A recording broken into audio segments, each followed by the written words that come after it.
Let me bring you in here. What's your take on Erdogan's statements? And also, how should India be viewing it, given our stakes in the Afghanistan region? Major Shah. Right, Uday, very good question by you. As we all know, the relations between Turkey and America in the past have not been good. I will take you back to 1915 when the Armenians in Turkey it was termed as genocide when Joe Biden came into power, and when in April he called up the Turkish president Erdogan, and he told him, it was a very uncomfortable phone call, that they have decided it was a genocide. Firstly. Secondly, in July 2019, the US moved Turkey from the F-35 Joint Strike Fighter program, and Turkey lost its production work on the jet by March 2020. Following its acceptance, the S-400, the Russian-made air defense systems. So Turkey, of course, was at loss there. Now, when the relations have not been good, Erdogan is trying his best to actually take an initial step to actually please America and to improve relationships. But let me tell you, it's not so simple, because a lot of water has flown under the bridge.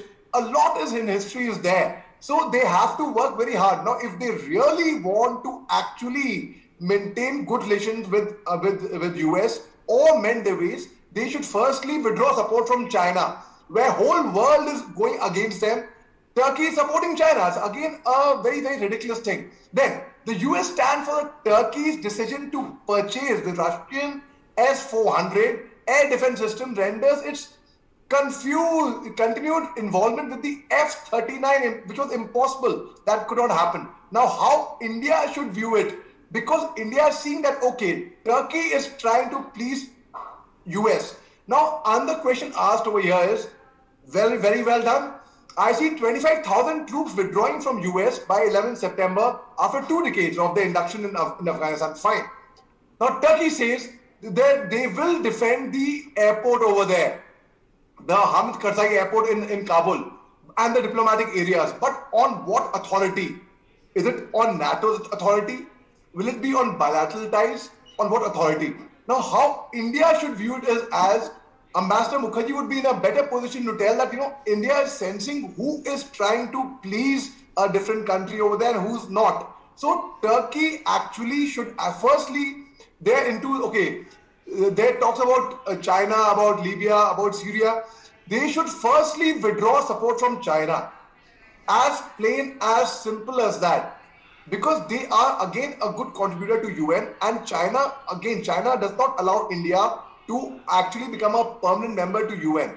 So if Turkey withdraws support from China, then of course India will also see them in a more friendly light, for that matter. Okay. Major Mohammad Ali Shah, because regardless of Turkey's involvement or not in the region, it's going to be a very precarious situation post this pullout, isn't it? Uday, on Sunday, the US Special Representative to Afghanistan for Reconciliation, Mr. Zalmay Khalilzad, in Kazakhstan's capital, Nur Sultan, he said, even though we are pulling out the troops, that does not mean that we would be delinking from Afghanistan. We would be still monitoring and keeping a close eye on them. And for that matter, we would do all our contribution to maintain peace in Afghanistan yet.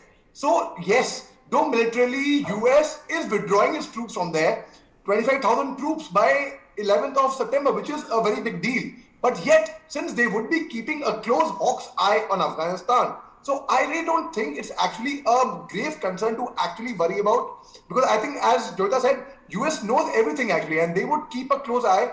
How long does it take for the forces to go back into Afghanistan, for that matter? So it's not, since they would be keeping an eye, so I think it is all that's going to be very damaging altogether. It won't be.